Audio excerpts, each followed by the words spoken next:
Good morning, good morning, good morning, good morning, good morning, you motherfuckers.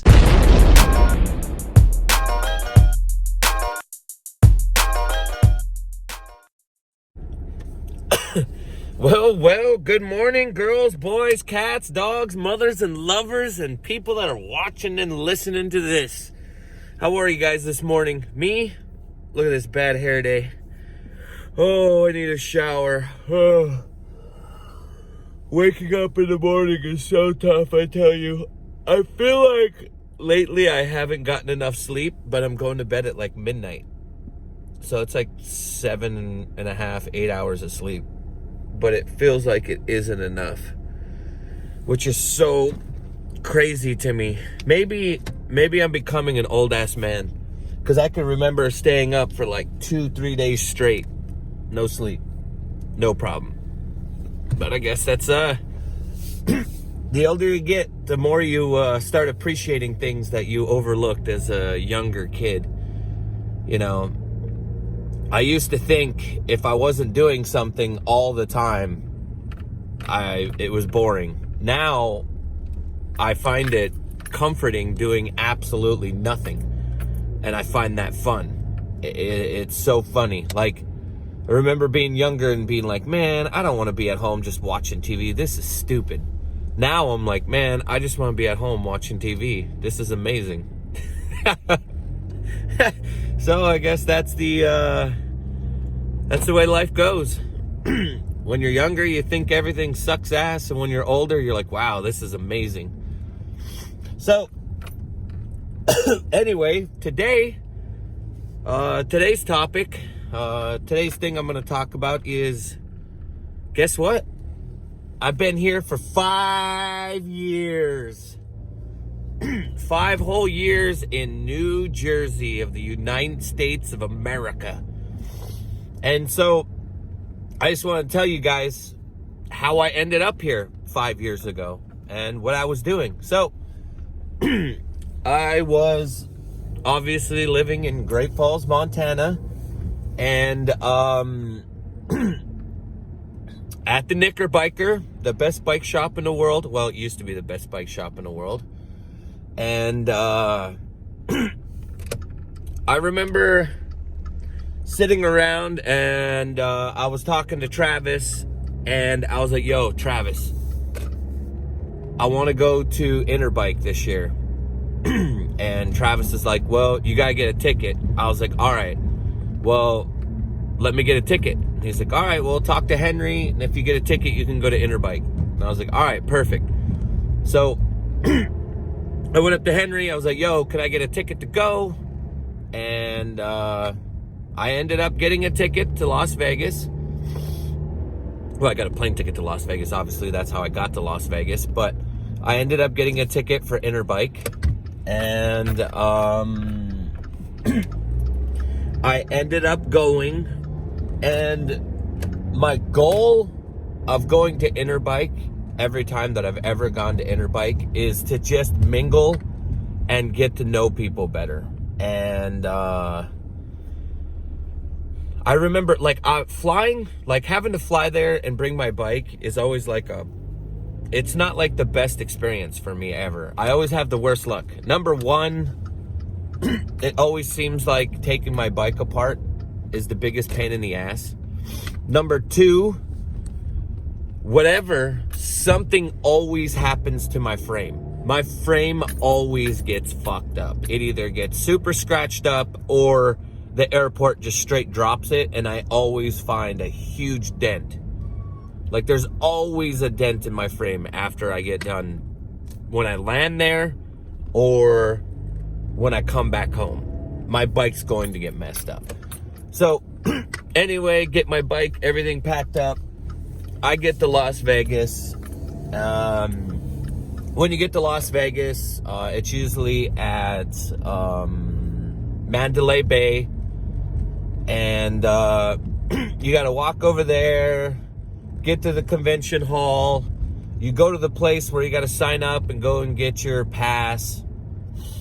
And then from there, you just kind of walk into the convention, and then you got to find your way around. And The shitty part about how Interbike used to be was it was always so segregated. Like road bikes over here, mountain bikes over here, and then this little tiny sliver in the corner, or like in the middle, would be BMXers. And it just always felt segregated, and it just didn't feel like the way it should feel. And also, just a little talk about it. Interbike became like this huge thing that was more about money than it was about letting bike companies express what they wanted to with companies. I mean, with customers and stuff. And that's basically, as a bike shop, what you are. You're a customer. And it was really not fair. Like, obviously, I know this now, but knowing that, it's not fair for a company to have to spend thousands and thousands and thousands of dollars for a tiny little 8 by 10 square foot area that can barely hold any of their product.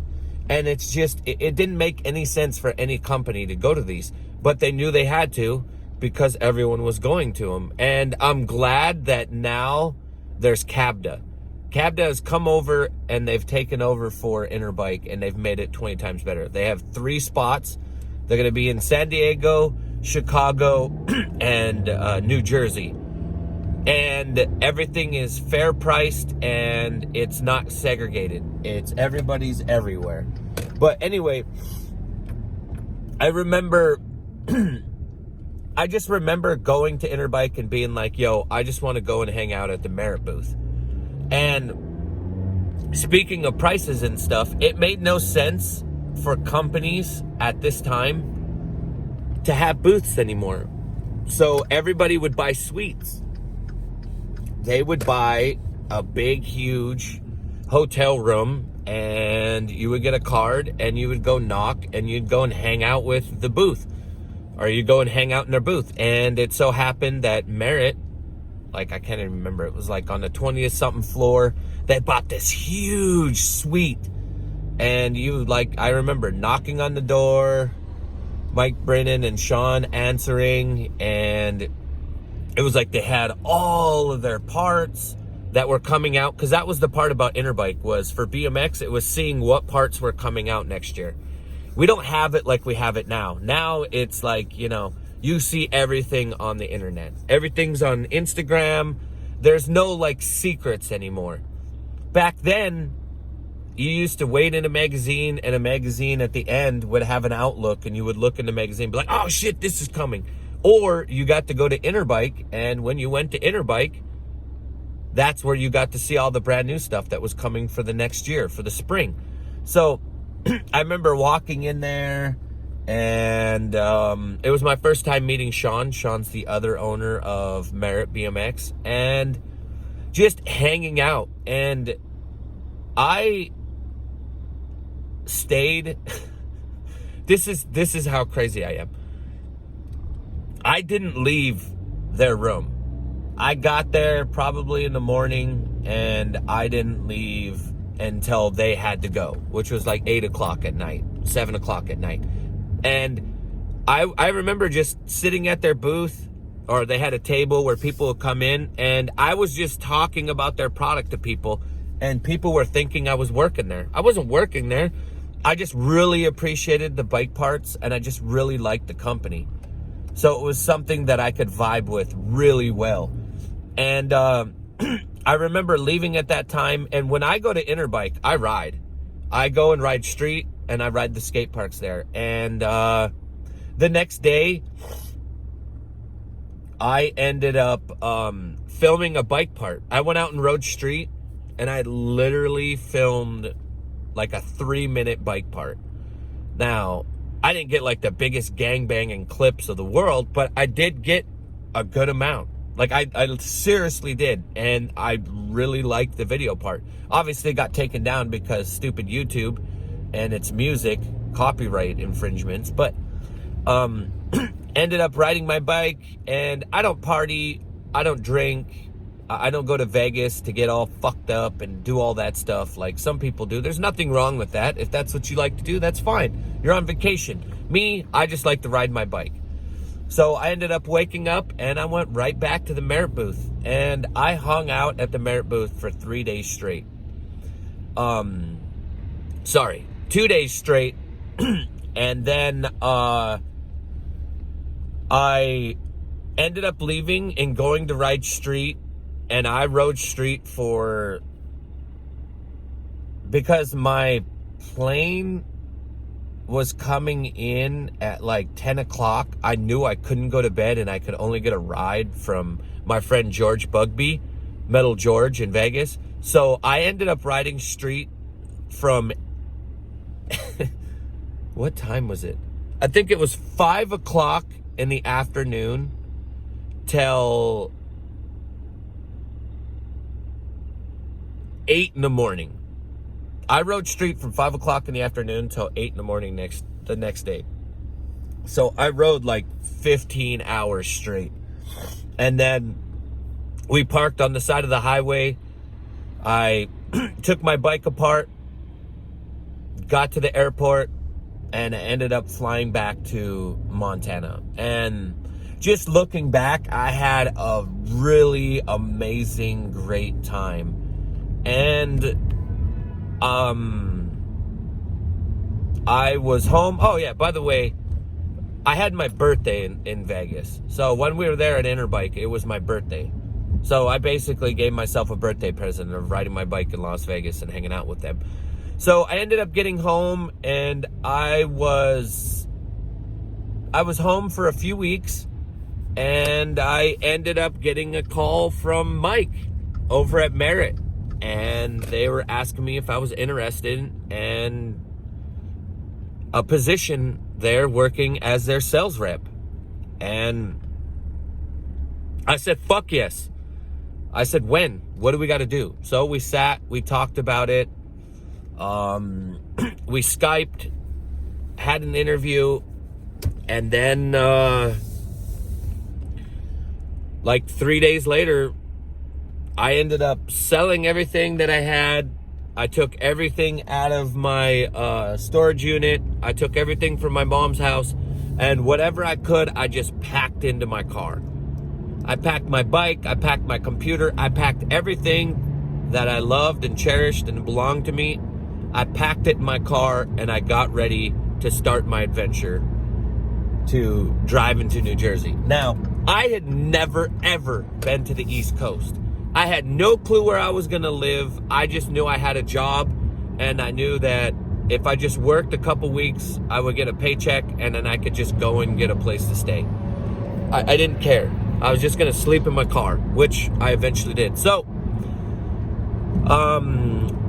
I eventually got everything packed, and I was leaving in November. Now, if you've ever been to Montana, North Dakota, South Dakota, Wyoming, Idaho, it's the shittiest time in the world during November.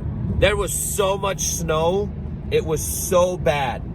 So, obviously, I'm excited to go and start this new job. And being who I am, I didn't even check the weather.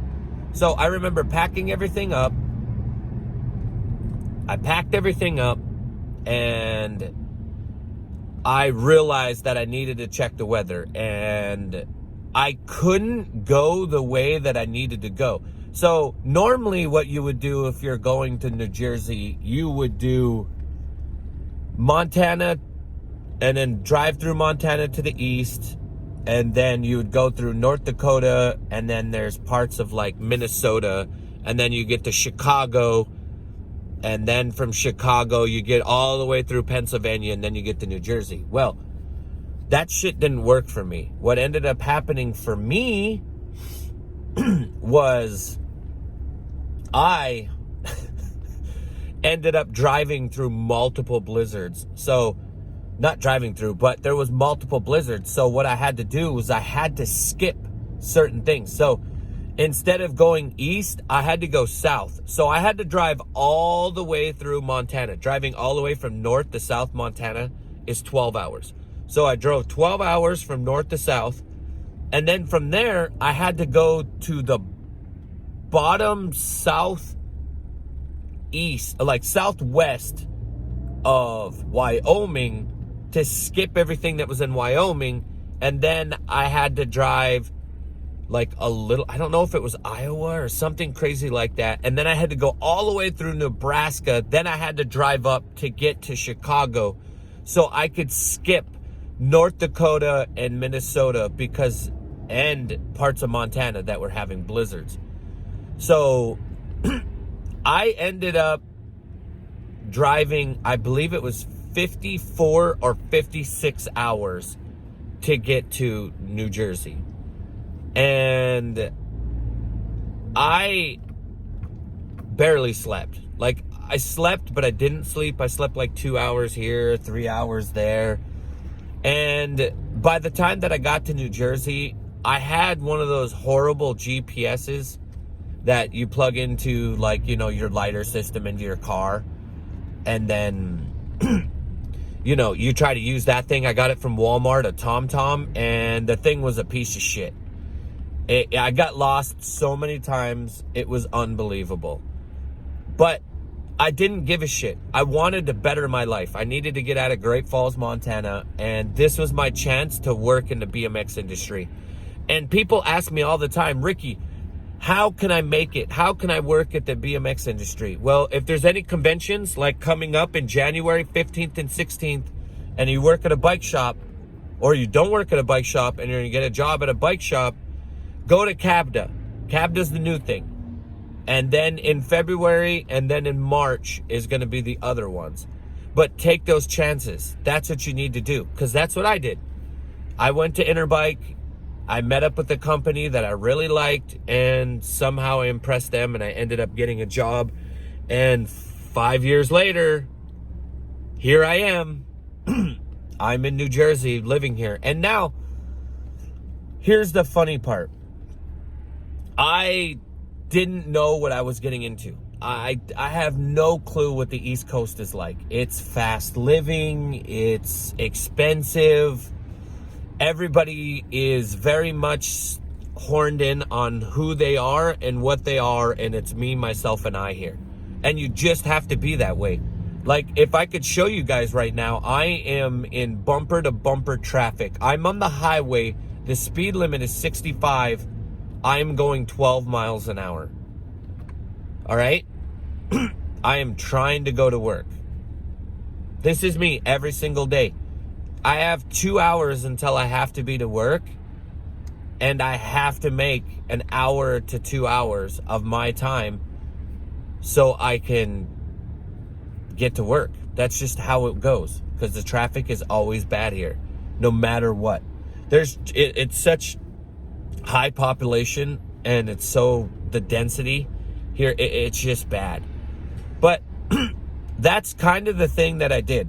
I went to a BMX convention, or I went to a bike convention, ended up hanging out with a company that I really, really liked, and I got a job, and I took a chance. I left the bike shop and hopped in my car, and I drove for 56 hours, and I moved here. And now I slept in my car and at my friend Scotty HD's house for a couple weeks. And then I eventually ended up getting a house. I got an apartment, and the rest is history. But I got all of this because I took a chance. I saw an opening and I capitalized on it. I went there to Vegas. I realized that my bosses didn't bring the sales rep, and so I just hung out, and I basically was a sales rep, but I was going there selling product that obviously wasn't my job, but it was something that I was really into and I was really interested. And I ended up landing that job, and now I live in New Jersey. And I now have an amazing woman. I have my stuff together. I got a car with 100,000 miles on it, and life's going good. And that's that's just how it goes. You have to take chances in your life sometimes. You never know what opportunity or what can happen in your life if you don't take a chance. So if somebody that you've just met is offering you something or asking you something and it feels good and it feels right, like a job opportunity or something like that, take it. What can it hurt? You know, people always say, well, I don't know if I can move. I don't know if I can make it. You can make it. Just move. If you have a car, sleep in your car. Work a couple weeks, get a paycheck. You'll find somewhere to live. You'll meet people. There's nothing wrong with that stuff. And so that's my story of me getting here to New Jersey and me becoming New Jersey Ricky instead of Montana Ricky. You know? Oh, there's a horrible car wreck right now. So if you guys look behind me, you guys are gonna see a whole car completely fucked up. Look at this. Look. Can you guys see? I don't know. There's all kinds of traffic back there. But anyway, there's a car that's completely smashed and damaged. But anyways, guys, been here for 5 years. We'll see how much longer I'm going to be here. Have you guys ever moved? Have you guys ever had a job opportunity and at the drop of the dime, have you guys just packed all your shit up and you guys left? If you guys done that, let me know. Tell me down below. Talk to me. I'm really curious to see if any of you guys have ever just up and took off. Just taking a chance. Somebody's given you an opportunity and you guys just took it. And tell me if there's somewhere that you guys want to move or some company that you guys want to work for. Or if you're a kid that works at a bike shop or a guy that works at a bike shop, would there be a bike company that you want to work at? Or say you work at a job and you got other opportunities because other businesses come into there. Would you be willing to up and move and go work for those said companies? Say you work at Burger King and Sysco is the company that drops off all of the meats and the vegetables. Say you're talking to the Sysco driver and he says that they're hiring and you have a chance to do that. Would you take the chance to become a trucker and leave Burger King? I don't know. Anyway, guys, thanks for hanging out with me. Make sure to like this video. It helps me out. Make sure to share this shit on, YouTube. Share it on your guys' Instagram stories. Share it on Facebook. Facebook helps out a lot. As corny as that sounds, it always does help. Anything helps. Make sure to leave a comment. Anything you guys want to comment and talk about, I answer every comment.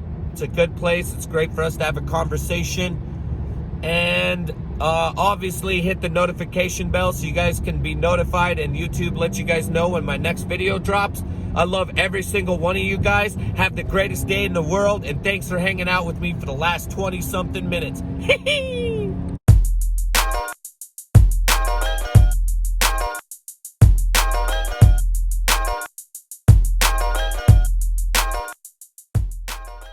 And marijuana.